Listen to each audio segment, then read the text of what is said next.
Coming up on Verse, Chorus, Verse, I have got some splaining to do. That's next. The sun would set and we would come alive. We could go all night. The years have passed, and now we're not that young. Interesting. Yeah. Quite the mix, huh?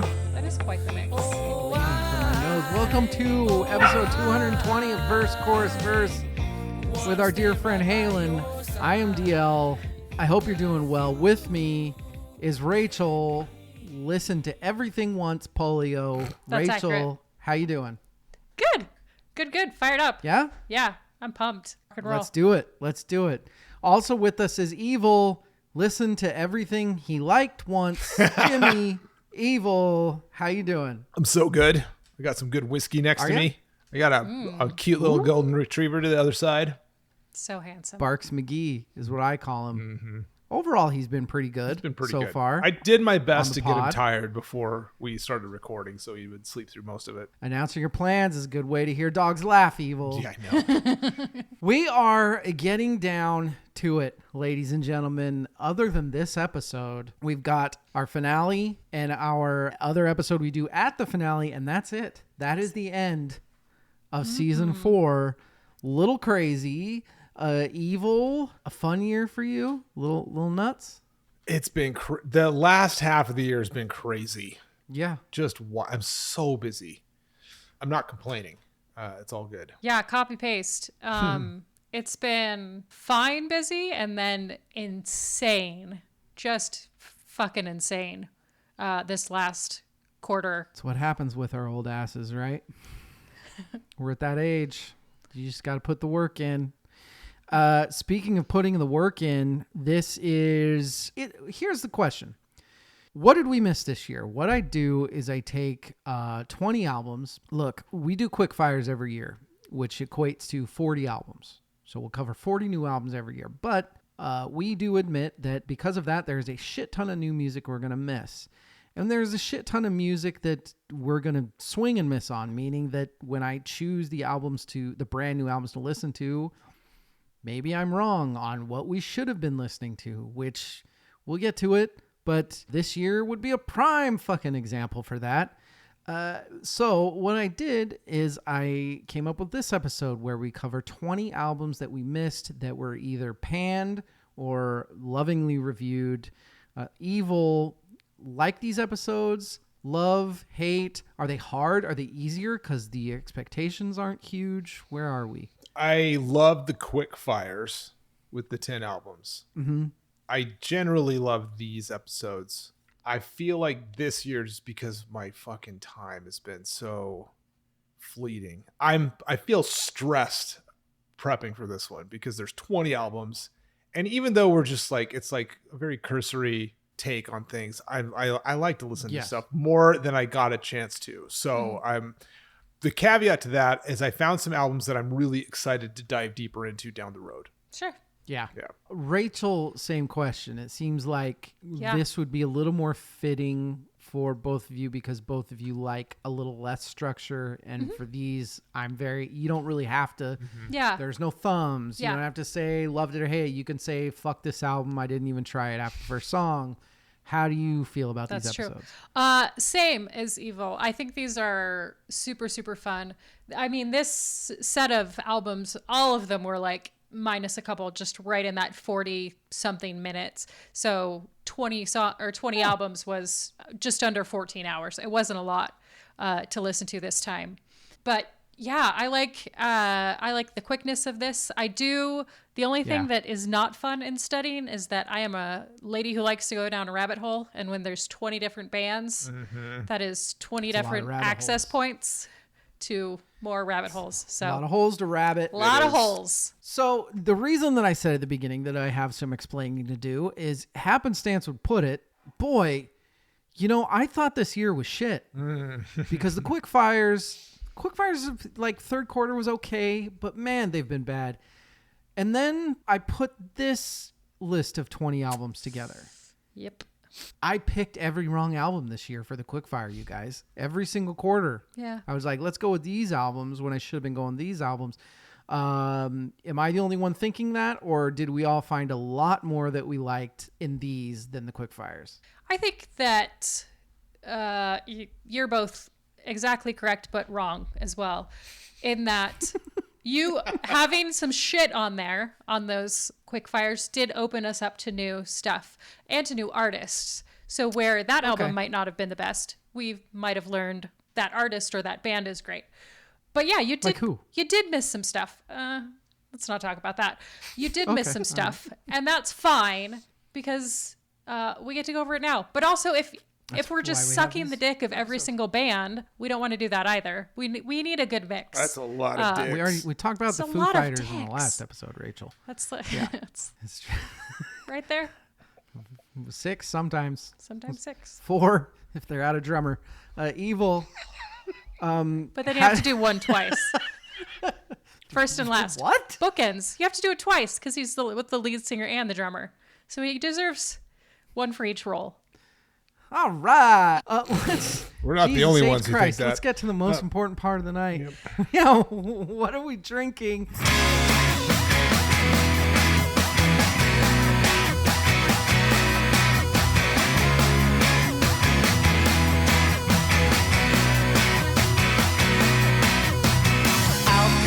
I will go first because it's not even in front of me yet. I'm waiting till the break and I'm running up and getting it. It is an Irish coffee. Ooh. It is not made yet, but it will be here shortly. Right now, I do have the remains of a Coors Light that I was drinking in the last episode. I promise you, everybody, I am drinking. Evil, I heard tell of some whiskey. Yeah, I like whiskey. This is some high West campfire blend. So good. Is it smoky? It's mildly smoky. It's not like super smoky. It's rye, bourbon, and blended scotch mixed together. It's really, really, really fucking good. Yummy. Rachel, what you got? I'm not sure why you saved me for last. Just it wasn't a save. Coke and Buffalo Trace still working on it. Do you enjoy that, or is it's just always what's there? Both, but also a third point in that I'm trying to get. I don't have a huge amount of storage in my kitchen, and so there's a lot of liquor bottles and not a lot of space, and so since the Buffalo Trace is almost done, I'm trying to work my way through that. Trying to kill your poor husband's Buffalo Trace. If he's not drinking it, somebody's got to do it. That's fair. Point taken. That's what we're drinking. We've got 20 fucking albums to get to. We got a lot of work to go. We'll take a break. We'll be right back.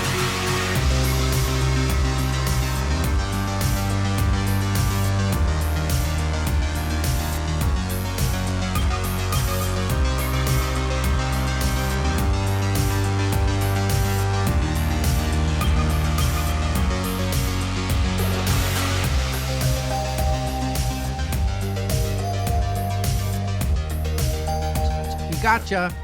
We are back, everybody. Before we get into these 20, we got to do the friendship test. What are each other's favorite albums? Evil, I'm going to you. Rachel and I's favorite albums. What are they? Not you, Halen. I'm going to start with Rachel because she tipped her hat in our previous episode that we recorded. And I'm going to say San Fermin because she mentioned them twice, which tells me that she is... It's at true. least she was curious. Listening to San Fermin. I do love very that. True. For you, Yeah, it's pretty tricky rad. because I could go with the Jack White album. It's great. It's tricky. I could also go with the Beth Gibbons album because I think that is a sleeper in this group. I was surprised at it. Maybe. I'm going to pick number 2. I'm going to say the Beth Gibbons. Interesting. Gibbons for me. Rachel. What do you think our favorite albums are? So for you, I went with the easy one, Jack White. There's no name to that one. Jimmy, I low-key cheated. And I'm going to go King Gizzards, Lizards, Wizards. King Slizzards. Gizzards. Lizards, King wizards. Gizzards, He has lizards, multiple wizards. wizards, lizards, lizards. He has a lot of them. He does. God, I'm kind of wanting to go back to, I like what Evil did with Rachel. I like the cheat, but I'm not going to do it. Here's what I'm going to do. I said Knocked Loose. Good choice. There is some crazy shit going on in that album, all of which is right up Evil's alley. For Rachel, you know what I did? I feel like it's also a sleeper a little bit, and I think I might be shooting myself in the foot, but we haven't heard a lot from Rachel as far as hip hop this year, and she is a hip hop head. So I am going to go with Dark Times by Vince Staples. It's a good guess. I chose that as her favorite. And now, ladies and gentlemen, we can get into it with album number 1. It is Unprecedented Shit. Annie DeFranco's 22nd album, released in May, produced and mixed by BJ Burton, played and sung everything by Annie DeFranco. She had quite a few people help her out with it, though, so it wasn't just Annie DeFranco. Let's start with Evil, who I know has a bit of a history. He and I both big fans of Living in Clip. And what do you think of Unprecedented I was Shit? confused. I haven't listened to a new Ani album in a while. Same. And I turned it on. I'm like, what is it? It was confusing because if I did not know that it was her, would have not pegged it as an Ani DeFranco album. And then I read about it a bit and found out that it was a group of songs recorded over a period of time that were originally sort of intended for musicals, soundtracks, children's books. It's like it's not an album that she wrote. It's like a collection of songs that she wrote for other shit. Did not know that at all. That is why it is unprecedented shit. That made me like it more because it's like, oh, she's getting to kind of dabble and do some different stuff. At first, I didn't like the modern production on it, but knowing the grouping of songs came about, it allowed me to give her the latitude to be like experimental. So I actually kind of like it because of that. It's doesn't play like an album. It plays like a group of songs. It plays like a compendium of stuff. I think knowing that this wasn't meant to be an album makes me like it more, because I did not super care for it. It's a little minimalist for you. Yeah, and there's a lot going on in a lot of the songs that I didn't... Yeah, she's crazy. She's crazy. She is. And so having it, be some sort of like soundtracky, meant for different things. Okay, I think it makes me appreciate it more, but it doesn't make me like it anymore. It's not really... was it her fault that this was all thrown together? Was this something that her people made her do? Do you know? She doesn't seem like the type that would be made to No, do I think Yeah. it was her. Like, I got these songs I wanted. I don't know for sure. But I don't know. I like an album with like a linear story or a set Yeah. of songs that make sense together, and I feel like these didn't make sense together. A lot of yeah, them. but for her, Annie's an artist, man. yeah, She's, Sure. she's got 20 how many albums that are 22. about. Yeah, let's insane. Let her do what, like, she has earned the right to be experimental Sure. for me. that's the thing is, look, I think this album is good, not great. I always liked her lack of standard like percussion and her weird like guitar percussion and things like that. None of that's in this, so it's Right. kind of a little bummer. Yeah. It's super interesting because it's fucking Annie DeFranco. It's not boring. It's like Depeche Mode meets They Might Be Giants, which who the fuck? That's insane. That's an insane thing to sound like. And you have songs on it like what is it? New Bible that only Annie DeFranco could fucking make. That's kind of the album. Like, it's not, I don't think it's great, but it's Annie DeFranco and she's original and she's weird and she's fucking cool. It's more interesting than kind of what she's been doing. Because how do you just I have continue no idea being what she's Ani been doing. DeFranco and she's, Yeah. Yeah. I think she deserves the latitude to try, experiment, Hell and yeah. do Sure. different stuff. Very much agree. That is Unprecedented Shit by Ani DeFranco. Let's move on to album number 2. It is, according to Rachel, it is King Gizzard's Lizard Wizards, multiple ones of them. It is Flight B741. Their 26th studio 26 album albums. this year. Just kidding. This I wouldn't be surprised. Came out in August. I'll go first because I feel like this is a great album, and I am going to poo-poo it a tiny bit, which sounds insane because it's a great album. It is. King Gizzard's shtick is an insane shtick, which is that they will just choose a genre and be amazing at it for a year, for 6 months, and be like, okay, we're done. And that's it. And that's an insane thing to be. The problem with that is due to that, there's inherently something missing to me. There's something that it's not justifiable, but it feels like fake to me. It doesn't, you know, it's like I'm listening to a cover They're band. LARPers a little bit. Exactly. They are. Exactly. And that's why to me, it'll never, like, this album's great, but to me, it's never going to be more than a 7 out of 10 King Gizzard. That's what they're going to give you every single time. But this is awesome 70s rock, which leads me to believe at least one of you fucking loved it. So one of you take it away. It's what if Fish wrote an album that I really loved is what this is. That's, you know. Yes.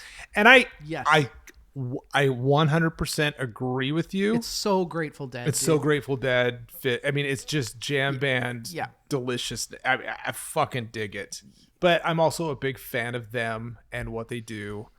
I am in on the joke. I understand that they're LARPers and that dude, they have recorded 2 of my favorite metal albums of the last 10 years and gotten shit on by metalheads for not being like authentic. I don't care. If it's good music, it's good music. Good enough for me. Yes. I loved this album. I thought this was amazing.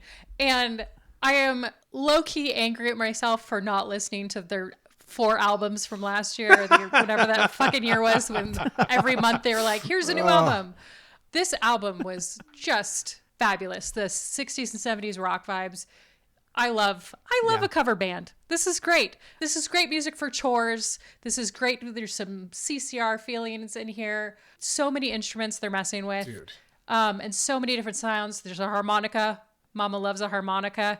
And they pull from so many different artists from that time period. You can hear a little bit of Queen in there.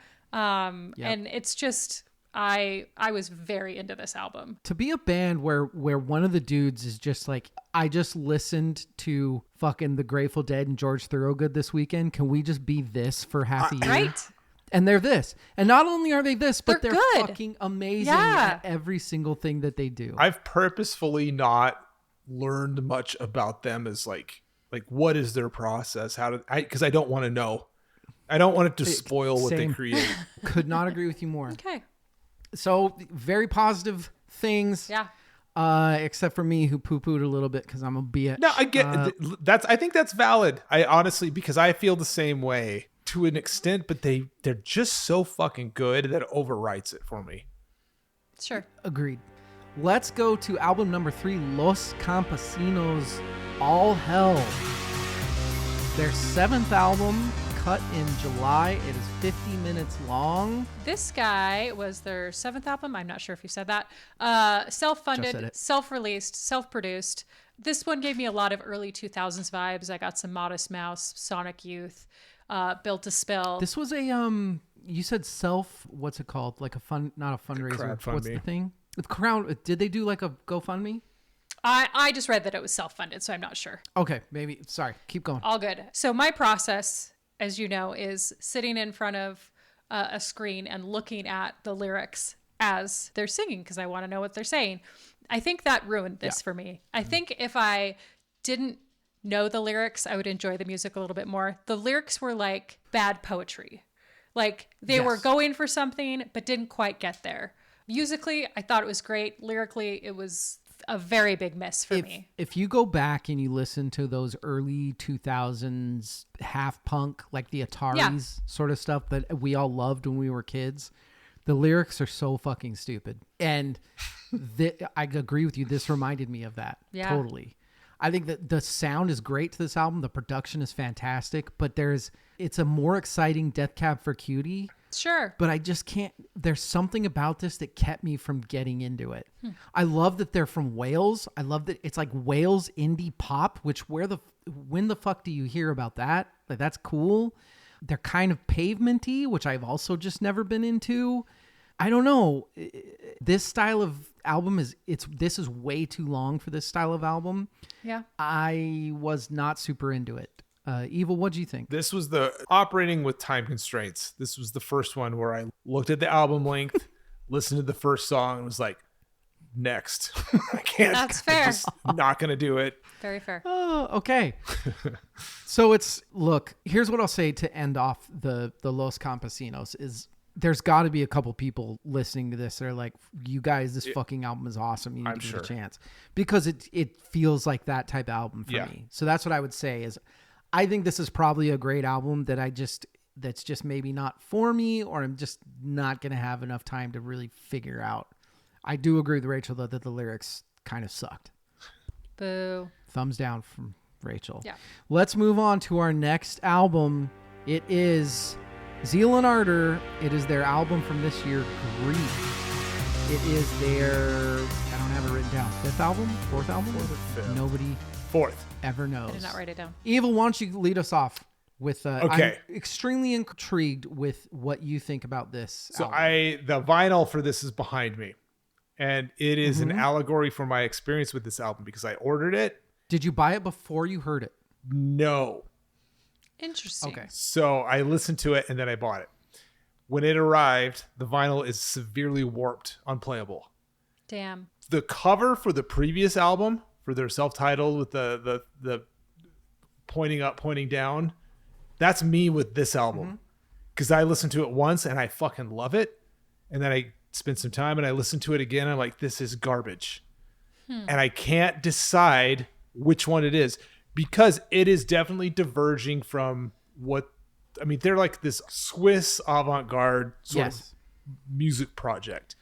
Their first album, maybe first two, were, what if we took Negro spirituals and mixed them with black metal, which no one had ever done before. And it was like creepy and mind-bending and amazing. But where do you go from there as you progress as a artist or band? And I don't know. And so this felt like the most divergent from where they started as an album. Yeah. And like I said, I liked it so much that I bought it. And then I go back and listen to it again and I'm like, it fell flat. So I don't know where I'm at with this. I'd have to spend so much more time with it. I either love it or hate it, and I don't know which one it is. Thin line. Rach, what did you think of Grafe? Griff. Grafe? Griff. Gruff. Yeah. Didn't love it. That's fine. I did find this fabulous quote that was, somebody said, it feels like rejected B-sides from Queens of the Stone Age. It's kind of, the album is just kind of all over the place. It sounds Yeah. like each guy picked a genre and they just went with it. This was the first album that the Manuel Gadneau, I think is his name, let the other guys write. He's like, okay, it's been 7 years. I trust you guys. Everybody write something. And it definitely feels a little haphazard, a little pieced together because of that. When Evil had them as having his favorite album of the year 2 years ago, whatever it was, it really, I was shocked. It took me aback. And it's like, okay, well, I need to figure this out then. Like, what is here that deserves it? I figured out why they were good and all that sort of stuff, but when I heard this album for the first time, that is the first time that it hit me that, like, okay, yes, I think these guys are working on a different level than anyone that's in their genre, like, it's not even a genre, whatever you want to call it. And it's funny because at the same time I was like, I think Evil might fucking hate this album because it's minimal and it's dark as shit and it's spacey and it's weird. It's not fucking, it doesn't fucking rock necessarily. Like, parts of it definitely do, but not all the way through. Just like Evil said, where it sounds like he might be hating it but needing a lot more listens and he might love it. I need a lot more listens and I might fucking love this album. Yeah, I can't tell. I really can't tell. Yeah. It's so dependent on mood, time of day. I just don't even know. It's Yes. But that alone makes it super interesting. This is so well produced. I feel like a producer would listen to this and just fucking wet his jeans, like how well produced it is. But the problem with that is it is like 2 inches away from Imagine Dragons. And Yikes. so it's like, it's not, but it's getting really fucking real close. close. So I don't know. I feel exactly like you do, Evil. This might be brilliant. This might suck. Yeah. I can't tell. Don't know which one it did. Yes. We'll find out, people. We'll let you know. Maybe, probably never. Next up, ladies and gentlemen, it is No Name by Jack White, released in July. Nobody ever has any idea what album number this is for him, so don't even worry about it. Rachel types furiously. So the first thing I want to touch on before even saying anything about whether it's good or not is how much I love what he did with the release. Which what he did is suddenly one day people are walking into Third Man Records. The store clerks are handing them a vinyl and saying, hey, we're going to give you this, but you have to tell 7 of your friends about it. And it's fucking Jack White's new album. It's genius. I mean, good God, that is what music needs to be, fucking everybody. Like, there's no better musical story than that. There's no better release than that. And I get it. Like, only Jack White, honestly, he's the only person on earth that could fucking do that. Sure. But I love it so fucking much. I love that story. With that said, Rachel, what did you think of No Name by Jack White? So I hadn't really dug into Jack White outside of the White Stripes. Really? I was very into this album. This is really good. I saw a quote that said, "All killer, no filler." And that one, 100%. It's hard to find a song that doesn't slap on this that I want to throw away. There's really memorable guitar riffs in here. A driving bass just right out of the box on old scratch blues. Yeah. There's cleverly worked lyrics. I hadn't really looked into his lyrics before. They're all aspects of this. This really hit for me. It was very enjoyable. Is it Bombing Out? Which is that the one where he's talking about the, God basically came down and told me to fucking rock everybody's balls off. I forgot what it, but the lyrics in that are so fucking good. Evil, I'll let you go next. What did you think of No Name? So when it first came, I remember we kind of corresponded on this when it first came out, and I skimmed it. I'm like, okay, I need more time for that. Yeah. And then we're doing like this ultra quick fire scenario. I skim it again, and I'm like, I need so much more time for this, because I think I will absolutely. This could be like top 5, top 3 album of the year for me. I don't know yet. Yeah. I need more time with it. And I didn't want to rush listening to it. I put it on the back burner. I know it's probably a 2 thumbs up album for me though. Just from like skimming it, I'm like, this is 2 thumbs up. This is like White Stripe, like it's kind of a throwback to White Stripes era Jack White. And that's what the reviews have been, and that's why this album has gotten rave reviews, because everybody's like, oh, he's back to the fucking White Stripes Jack White. Yeah. It fucking rocks. It does. He's like, it's Detroit Jack White. Mm-hmm. It's not Nashville Jack White. It's Detroit Jack White. Here's the thing, and I'm about to get fucking hung for this. I like Nashville Jack White. Ah, did you? I loved the stuff that he did. Like the 2 albums he came out with 2 years ago. Yeah, I loved it. I gotta say, this didn't hit me. Really, it didn't. I bought it. I could not wait. I had people DMing me left and right. Fucking, Jack White's new album out of the year for DL. We already fucking know. I've listened to it so many times, and it just does not do it for me. I think it's amazing. I think it's great. This is like you turn it on at a party and everybody will rock out. Yeah. But it just doesn't. What was the album? It was on your best of like 2 years ago. So good. I like that 10 times more than this album. It's maybe I just like the experimentation. I don't know. I did not love this the way that I thought I would. It's still badass. It's fucking badass. It's Jack White rocking out. So what's not to love, right? Fair enough. Rachel, tell me I'm an idiot. You're an idiot. Thank you. You're an idiot, and I feel like this is a red herring, like Autumn again. Like, you're like, this fucking sucks. And then at the end of the year, you're going to be like, okay, so hang on. I rethought about it. First off, when we quick fired Adam, I loved it. So let's not even, don't even go there, girl. Not true. Wow. Let's move on, because I'm just sure. People are screaming at me now through phones, I guess. Foster the People's Paradise State of Mind. It is their 4th album, which is shocking to me. It feels like they've been around for fucking ever. I'll start on this one. Boy, how much Prince were they listening to before they wrote this album? Right. This album is great. I love it, but it is also very much, they are trying to be other people for me in this album. Yeah. Like I said, hey, I've been listening to a lot of Prince this year. I want to add this Prince bass line, but it's unique. It's funky. There's a lot to like about it. I hear a ton of Prince and Beck and all these artists that I love. You know what it reminds me of, Rachel? All these songs could be on the Romeo and Juliet soundtrack from the 90s. Sure. You remember how we hated the Cage the Elephant album from this year? Mm-hmm. This is what I expected the Cage the Elephant album to be. Evil, what did you think? Number one, I like it. So flavor what I'm about to say with that. I think it's good, not great. I like it.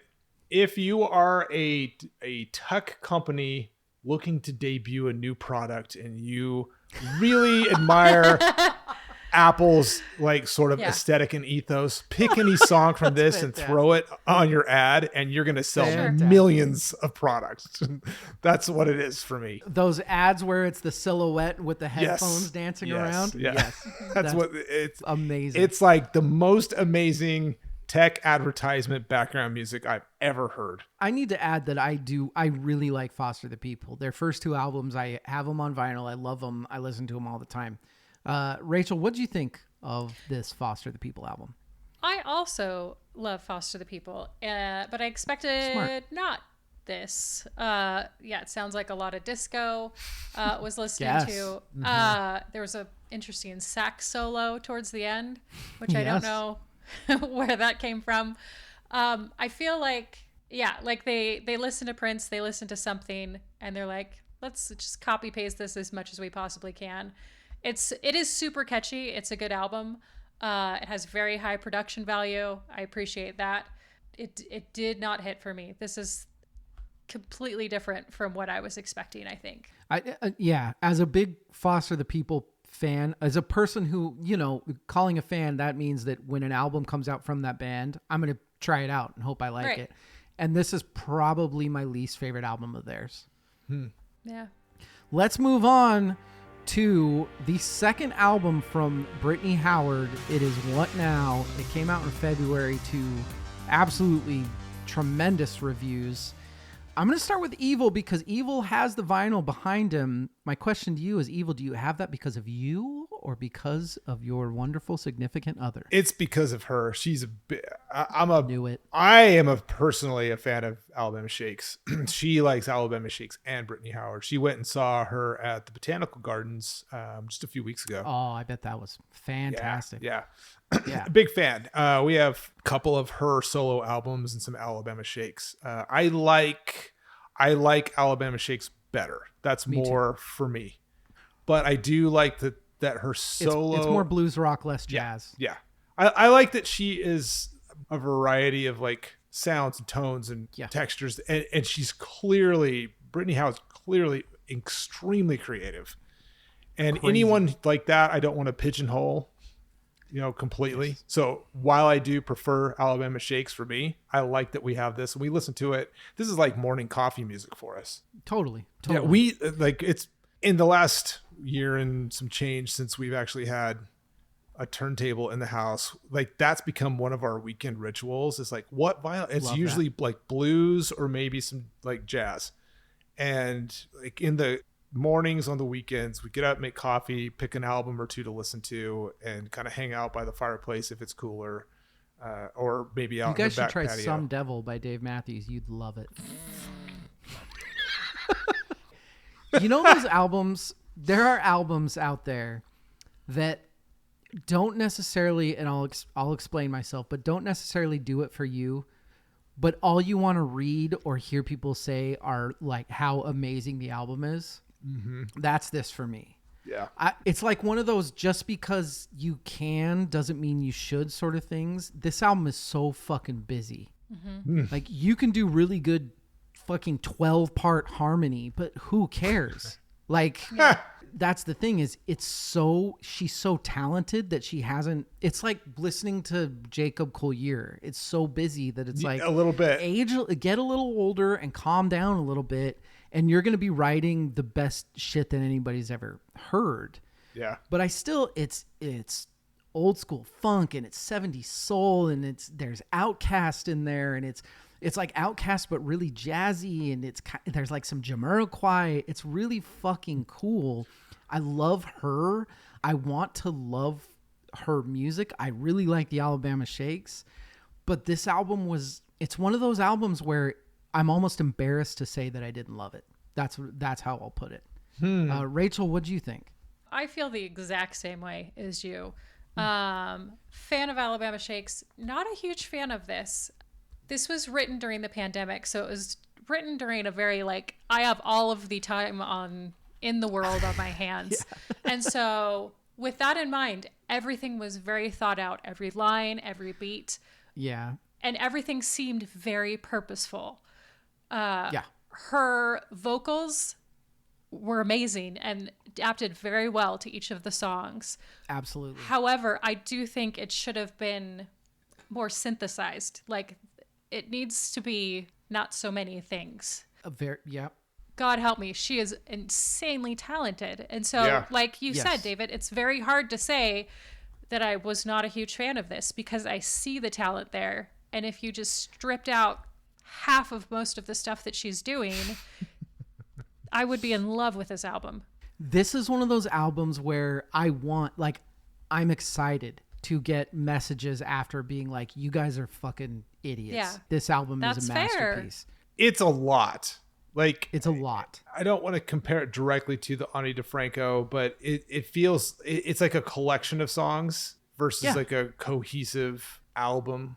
No, you But, listen to I mean, as a first solo track project- versus like What Now, it's a completely, right. it's absolutely completely different. Jacob Collier, that's a great example. It's like if you were so creative and bursting with stuff to create, you have to get it out like that, otherwise you're going to explode as a human being. So good on her. Yeah, for everyone out is there brilliant. that's saying like, you guys just don't understand good music, I say you're probably right.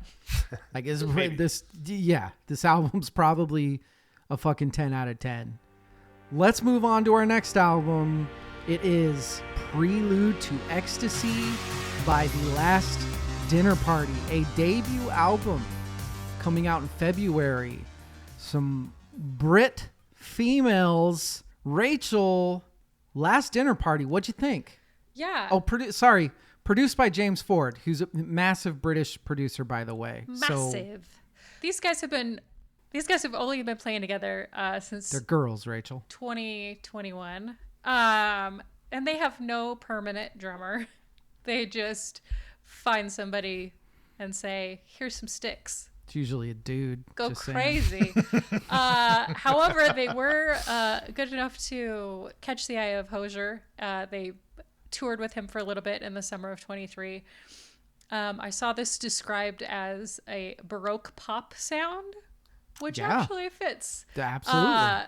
Yeah. This gives Baroque is me a lot of Kate Bush, but not in the annoying way that I hate Kate Bush. I knew that was coming. I did. That's so funny. It is annoying the way you hate Kate Bush. Yeah. Prelude to Ecstasy, the opening song sounded like a movie soundtrack opening, and so I thought it was a really beautiful intro to the album. The vocals are great. The lyrics at some times are just amazing. The feminine urge, I am a dark red liver stretched out over the rocks, all the poison, just these amazing visuals that they create. I don't want to say this, but it gives me a little bit of Chapel Roan with that and that kind of sound. Everybody needs to get off Chapel Roan's vagina. I know. We've never talked about her. So We haven't. There's a Till now, song thanks a in lot, Rach. Albanian that's really, really lovely. And also Nothing Matters, fun fact, EA Sports FC 24. It's the only song that is an explicit song, and it is on a video game. And I think that's funny. You know what? I'm saving evil for last because I'm very intrigued by what he thought of this. I need more time with this album. There's something super pop, but really complex with this album. It's very Fleetwood Mac and Blondie and Kate Bush and Amos, and it's like every great theatrical or character. It's like I know that I'm saying all these female artists, but they're super, super female and they're super confident in it, which makes me think that like I don't have to feel bad for comparing it all to them. And then there's songs on here like fucking Burn Alive. That fucking rocks. Here's the thing. Yeah. This is what I'll say. I'm not like, I hope I don't piss people off, but chick rock is a thing. There are things that chick rock does better than dude rock, and dude rock does better than chick rock.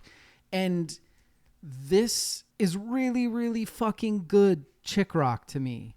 Yeah. All these artists that I really like, I hear in this, but I also hear something totally different that I haven't heard. This project really fucking intrigued me. I kept going back to it to be like, what?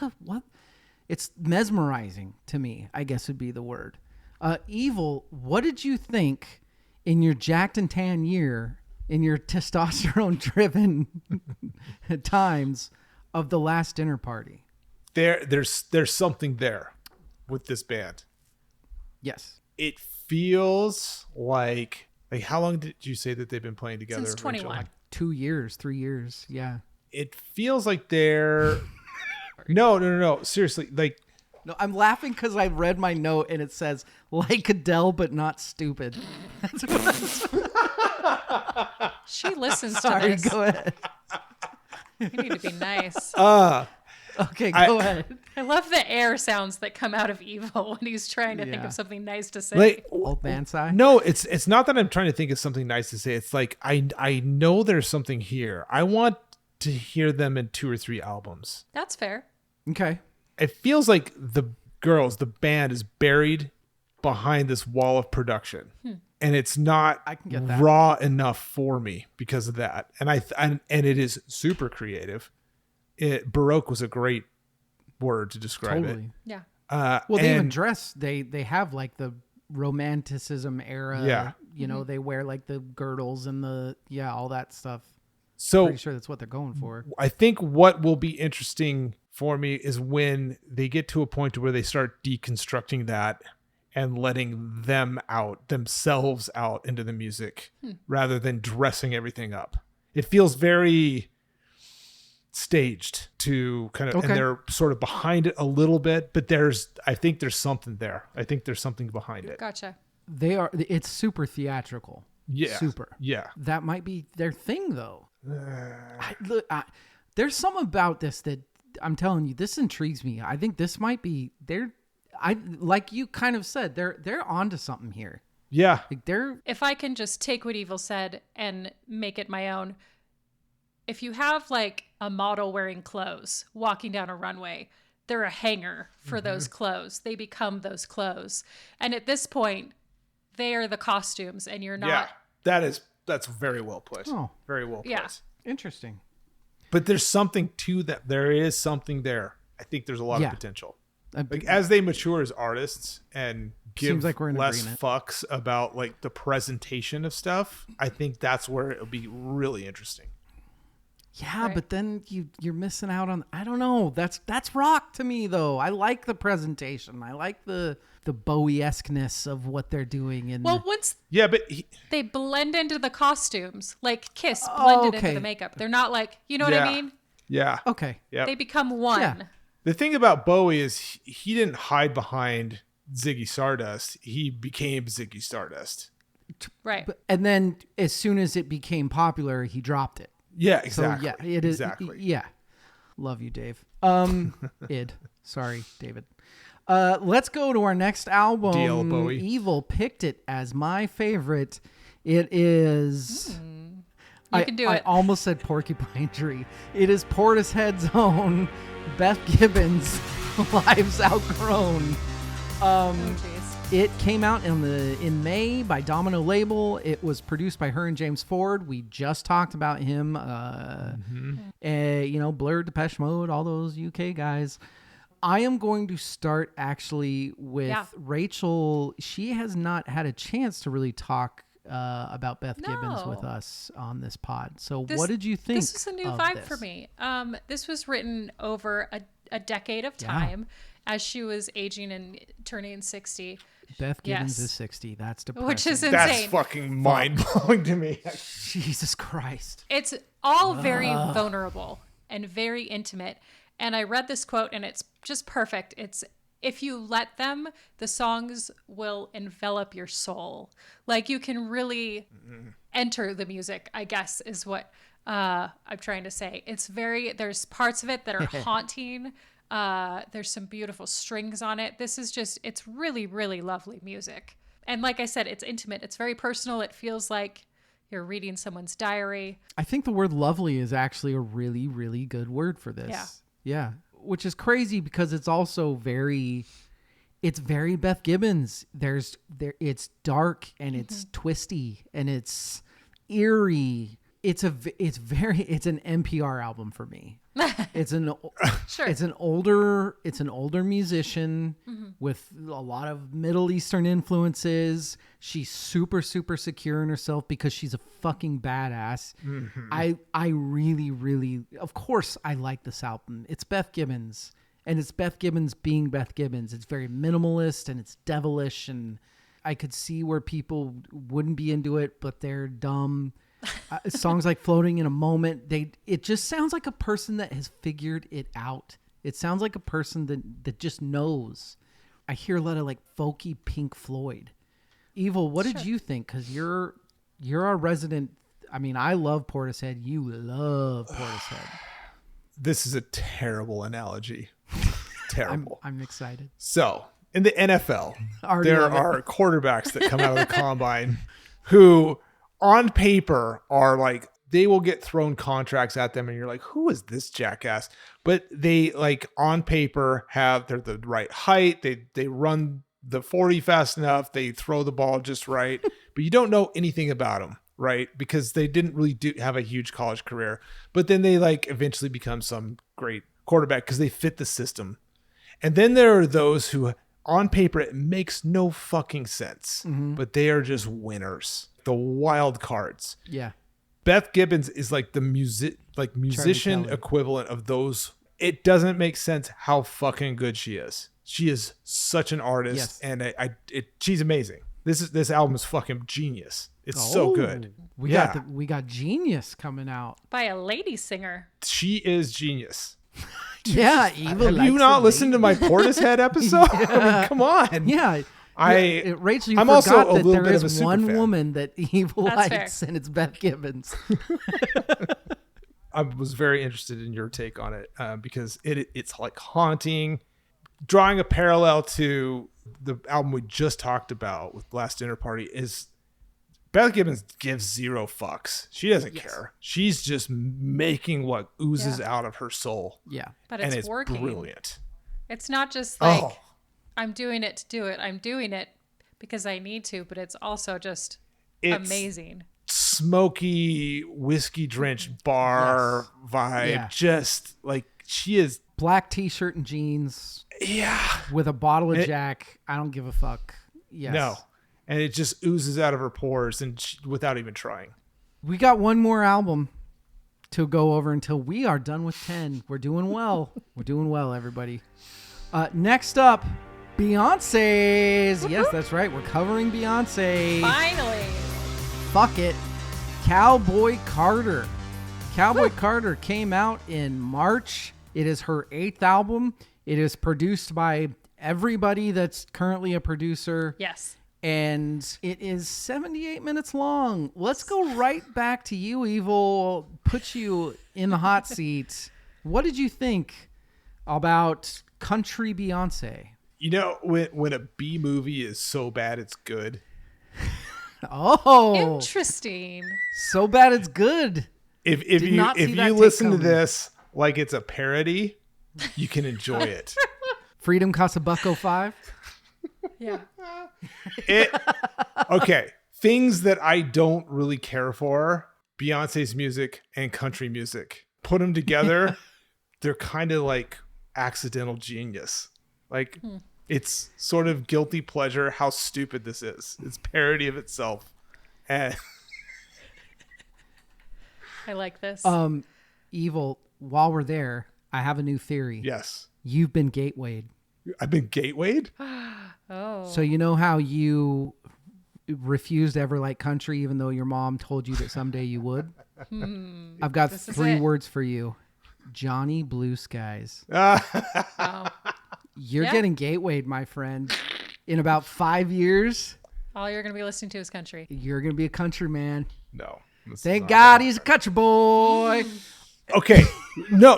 Listen, if she tried to do a Sturgill Simpson take on country, that would have been a complete train wreck. This is her Maybe. doing pop country, which is not good country. It's Beyonce. No, it's not. It's like watered down country. I'm going to let Rachel finish this off. No. I don't. That's kind of. I don't know. I feel like that's mean. Rachel, give me your Cowboy Carter take. Okay. So this album was a bit of a response. Be very from, careful. From Beyonce appeared with the Chicks in 2016 at the CMA Awards. Dixie. And a lot of people were like, she does not belong there for multiple reasons. And What are those reasons? She had just come off of doing, I'm just kidding. I'm just kidding. and did Formation, the song Formation. Her dancers. Why were wouldn't a bunch of dressed like black. CMA people in Nashville want somebody Yes. with the... And so, a lot of people in that area took that as an anti-police sort of situation, but also she is black. So there's that. So there was a lot of racism at that point against her, and she just wanted to flip everybody off. And this is what came of that. I really appreciate it. However, when she does the country, I think it's The country. fine. It's fine. She has so many different genres in here, and a couple songs that should not have been touched. And that is every single cover on here should not have been touched. They do not belong to her. They belong to the artist that wrote them, and that is it. Outside of Jolene can get sung by Miley Cyrus because she is Fuck amazing. you. What? And Go to hell. What? Miley Cyrus's version of Jolene, How about Dolly Parton? Leave it with Is- her. Don't touch it. How about that? first of all, Second of all, Dolly Parton, Miley Cyrus is her goddaughter I don't or give, whatever. Who So she can gives a touch it. fuck? Also, it's fucking amazing, and I will fight you for days on this. That version is great. Jolene, What is it about the original version of Jolene that needs to be bettered? it doesn't need to be better. I'm just saying Okay. Miley Cyrus's version is good, and that is okay for her to touch it. Outside of that, nobody should ever touch that song. This version of it is not good. I do not like it. I do not like her singing She Blackbird. changes the entire meaning of the fucking song. Whatever. I don't No, like it. I'm agreeing with you. Okay. She doesn't even, the song's not even about, she changes the entire meaning of the song. Yeah. She's like, well, I'm too fucking cool, so there's no way a man would ever want another woman besides me, so I have to change it. Sure. You understand? And then she puts, no, I don't know. I fucking hate this fucking album so much, and I don't care. Like, you can I like call how it me got whatever the progressively worse. Like, and it because went in this the is- opposite direction that you think This it would. album, the fucking cliches and platitude now in hip hop in general, in pop in general, not just hip hop, pop Yeah. as well. It's so fucking unoriginal. Everything is so unoriginal. We've got to be at some tipping point where we're at the shittiest music that can be fucking put out. And this is it. Beyonce, look, I like Beyonce. I like that she's successful. I like everything she stands for. I think Lemonade was a cool fucking concept, and I'm okay with stuff like that being popular. But this is shit pop. This is so fucking bad. Needless, like, why the fuck would you half-ass a fucking Blackbird remake, but you include Paul McCartney, so it's okay? What is Paul McCartney going to say no? How about the original Blackbird is a perfect fucking song that was written in the 60s about black women trying to get any rights for anything, and you're going to fuck with it because you can't. I hate, and all of that is just looking past the fact that this isn't, first off, this isn't country, this is gospel. And second off, it fucking sucks. This album sucks ass. And that's all I have to say about it. I listened to this once and I I hate listened to the whole thing, hoping that I would like it because I want to like Beyonce. I do. Fuck this album. You can I cannot wait. I'll save it. Go ahead. for David's DMs No. in about an hour. No? Yeah. I think that we should all say, to stay on Beyonce's good side, that she is insanely talented. Her vocals, she's really, really good at singing. However, this album is horribly chaotic in execution. This album sucks. It is long. It is meandering. It is all over the place. This album got great reviews, guys.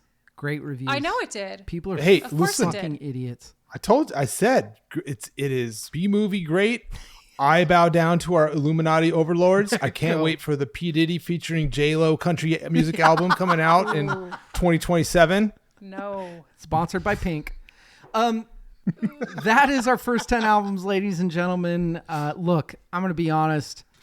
Maybe 3 of you that listen to this like Beyonce anyway. So who knows? Because I don't, don't want to fuck with the Bayhive, but I don't care. This album is so bad.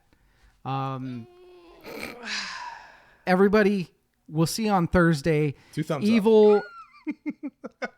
Favorite so far, Beth Gibbons? No, actually, even though I said genius. Oh. Is this is it spoiler saying my best so far? Yeah, never mind. Don't answer. We know it's not Beth Gibbons, so I'm going to leave it at that.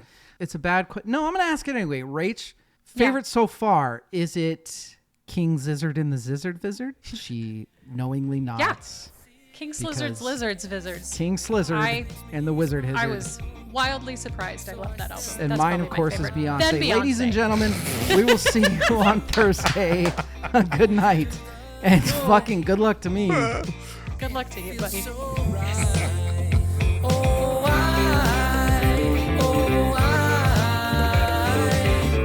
Wanna stay right by your side, 'cause you and me, we fit together naturally.